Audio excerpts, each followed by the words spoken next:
سعید بن جبیر نے خبر دی، انہوں نے کہا کہ میں نے ابن عباس رضی اللہ عنہ سے عرض کیا کہ نوف بکالی یہ کہتا ہے کہ موسیٰ صاحب خضر بنی اسرائیل کے موسیٰ نہیں ہیں بلکہ وہ دوسرے موسیٰ ہیں۔ حضرت ابن عباس رضی اللہ عنہ نے کہا کہ دشمن خدا نے بالکل غلط بات کہی ہے۔ حضرت ابی بن کعب رضی اللہ عنہ نے نبی کریم صلی اللہ علیہ وسلم سے روایت کرتے ہوئے ہم سے بیان کیا کہ موسیٰ بنی اسرائیل کو کھڑے ہو کر خطاب فرما رہے تھے کہ ان سے پوچھا گیا کہ کون سا شخص سب سے زیادہ علم والا ہے؟ انہوں نے فرمایا کہ میں۔ اس پر اللہ تعالیٰ نے ان پر عتاب فرمایا کیونکہ انہوں نے علم کی نسبت اللہ تعالیٰ کی طرف نہیں کی۔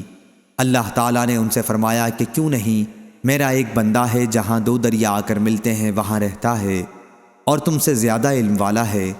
انہوں نے عرض کیا اے رب العالمین، میں ان سے کس طرح مل سکوں گا؟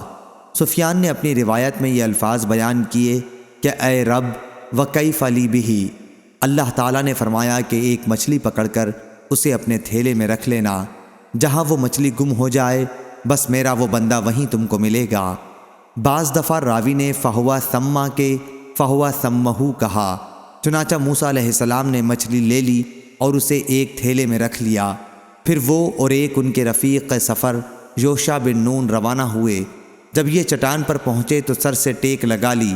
موسیٰ علیہ السلام کو نیند آ گئی اور مچھلی تڑپ کر نکلی اور دریا کے اندر چلی گئی اور اس نے دریا میں اپنا راستہ بنا لیا۔ اللہ تعالیٰ نے مچھلی سے پانی کے بہاؤ کو روک دیا اور وہ محراب کی طرح ہو گئی۔ انہوں نے واضح کیا کہ یوں محراب کی طرح۔ پھر یہ دونوں اس دن اور رات کے باقی حصے میں چلتے رہے۔ جب دوسرا دن آیا تو موسیٰ علیہ السلام نے اپنے رفیق سفر سے فرمایا کہ اب ہمارا کھانا لاؤ کیونکہ ہم اپنے اس سفر میں بہت تھک گئے ہیں۔ موسیٰ علیہ السلام نے اس وقت تک کوئی تھکان محسوس نہیں کی تھی جب تک وہ اس مقررہ جگہ سے آگے نہ بڑھ گئے جس کا اللہ تعالیٰ نے انہیں حکم دیا تھا۔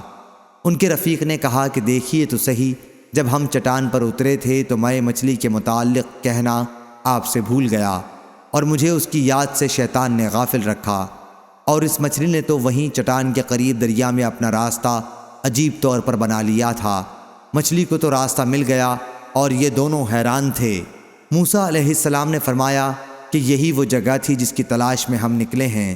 چنانچہ یہ دونوں اسی راستے سے پیچھے کی طرف واپس ہوئے اور جب اس چٹان پر پہنچے تو وہاں ایک بزرگ اپنا سارا جسم ایک کپڑے میں لپٹے ہوئے موجود تھے۔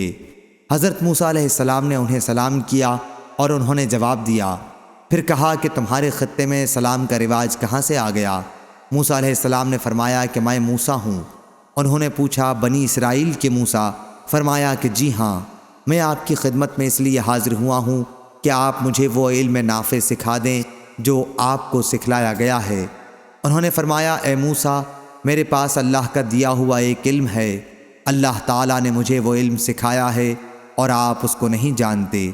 اسی طرح آپ کے پاس اللہ کا دیا ہوا ایک علم ہے، اللہ تعالیٰ نے آپ کو سکھایا ہے اور میں اسے نہیں جانتا۔ موسیٰ علیہ السلام نے کہا کیا میں آپ کے ساتھ رہ سکتا ہوں؟ انہوں نے کہا کہ آپ میرے ساتھ صبر نہیں کر سکیں گے، اور واقعی آپ ان کاموں کے بارے میں صبر کر بھی کیسے سکتے ہیں جو آپ کے علم میں نہیں ہیں۔ اللہ تعالیٰ کے ارشاد عمران تک۔ آخر موسیٰ اور خضر علیہ السلام دریا کے کنارے کنارے چلے، پھر ان کے قریب سے ایک کشتی گزری۔ ان حضرات نے کہا کہ انہیں بھی کشتی والے کشتی پر سوار کر لیں۔ کشتی والوں نے خضر علیہ السلام کو پہچان لیا اور کوئی مزدوری لیے بغیر ان کو سوار کر لیا۔ جب یہ حضرات اس پر سوار ہو گئے تو ایک چڑیا آئی اور کشتی کے ایک کنارے بیٹھ کر اس نے پانی میں اپنی چونچ کو 1 یا 2 مرتبہ ڈالا۔ خضر علیہ السلام نے فرمایا اے موسیٰ، میرے اور آپ کے علم کی وجہ سے اللہ کے علم میں اتنی بھی کمی نہیں ہوئی جتنی اس چڑیا کے دریا میں چونچ مارنے سے دریا کے پانی میں کمی ہوئی ہوگی۔ اتنے میں خضر علیہ السلام نے کلہاڑی اٹھائی اور اس کشتی میں سے ایک تختہ نکال لیا۔ موسیٰ علیہ السلام نے جو نظر اٹھائی تو وہ اپنی کلہاڑی سے تختہ نکال چکے تھے۔ اس پر حضرت موسیٰ علیہ السلام بول پڑے کہ یہ آپ نے کیا کیا؟ جن لوگوں نے ہمیں بغیر کسی اجرت کے سوار کر لیا انہی کی کشتی پر آپ نے بری نظر ڈالی اور اسے چیر دیا کہ سارے کشتی والے ڈوب جائیں۔ اس میں کوئی شبہ نہیں کہ آپ نے نہایت ناگوار کام کیا۔ حضرت خضر علیہ السلام نے فرمایا کیا میں نے آپ سے پہلے ہی نہیں کہہ دیا تھا کہ آپ میرے ساتھ صبر نہیں کر سکتے؟ موسیٰ علیہ السلام نے فرمایا کہ یہ بے صبری اپنے وعدے کو بھول جانے کی وجہ سے ہوئی، اس لیے آپ اس چیز کا مجھ سے مواخذہ نہ کریں جو میں بھول گیا تھا، اور میرے معاملے میں تنگی نہ فرمائیں۔ یہ پہلی بات حضرت موسیٰ علیہ السلام سے بھول کر ہوئی تھی۔ پھر جب دریائی سفر ختم ہوا تو ان کا گزر ایک بچے کے پاس سے ہوا جو دوسرے بچوں کے ساتھ کھیل رہا تھا۔ حضرت خضر علیہ السلام نے اس کا سر پکڑ کر اپنے ہاتھ سے دھڑ سے جدا کر دیا۔ سفیان نے اپنے ہاتھ سے جدا کرنے کی کیفیت بتانے کے لیے اشارہ کیا جیسے وہ کوئی چیز توڑ رہے ہوں۔ اس پر حضرت موسیٰ نے فرمایا کہ آپ نے ایک جان کو ضائع کر دیا، کسی دوسری جان کے بدلے میں بھی یہ نہیں تھا، بلا شبہ آپ نے ایک برا کام کیا۔ خضر علیہ السلام نے فرمایا، کیا میں نے آپ سے پہلے ہی نہیں کہا تھا کہ آپ میرے ساتھ صبر نہیں کر سکتے؟ حضرت موسیٰ علیہ السلام نے کہا، اچھا اس کے بعد اگر میں نے آپ سے کوئی بات پوچھی تو پھر آپ مجھے ساتھ نہ لے چلیے گا، بے شک آپ میرے بارے میں حد عذر کو پہنچ چکے ہیں۔ پھر یہ دونوں آگے بڑھے اور جب ایک بستی میں پہنچے تو بستی والوں سے کہا کہ وہ انہیں اپنا مہمان بنا لیں، لیکن انہوں نے انکار کیا۔ پھر اس بستی میں انہیں ایک دیوار دکھائی دی جو بس گرنے ہی والی تھی۔ خضر علیہ السلام نے اپنے ہاتھ سے یوں اشارہ کیا۔ سفیان نے کیفیت بتانے کے لیے اس طرح اشارہ کیا جیسے وہ کوئی چیز اوپر کی طرف پھیر رہے ہوں۔ میں نے سفیان سے مائلہ کا لفظ صرف ایک مرتبہ سنا تھا۔ حضرت موسیٰ علیہ السلام نے کہا کہ یہ لوگ تو ایسے تھے کہ ہم ان کے یہاں آئے اور انہوں نے ہماری میزبانی سے بھی انکار کیا، پھر ان کی دیوار آپ نے ٹھیک کر دی، اگر آپ چاہتے تو اس کی اجرت ان سے لے سکتے تھے۔ حضرت خضر علیہ السلام نے فرمایا کہ بس یہاں سے میرے اور آپ کے درمیان جدائی ہو گئی۔ جن باتوں پر آپ صبر نہیں کر سکے میں ان کی تعویل و توجیہ اب تم پر واضح کروں گا۔ نبی کریم صلی اللہ علیہ وسلم نے فرمایا، ہماری تو خواہش یہ تھی کہ موسیٰ علیہ السلام صبر کرتے اور اللہ تعالی تکوینی واقعات ہمارے لیے بیان کرتا۔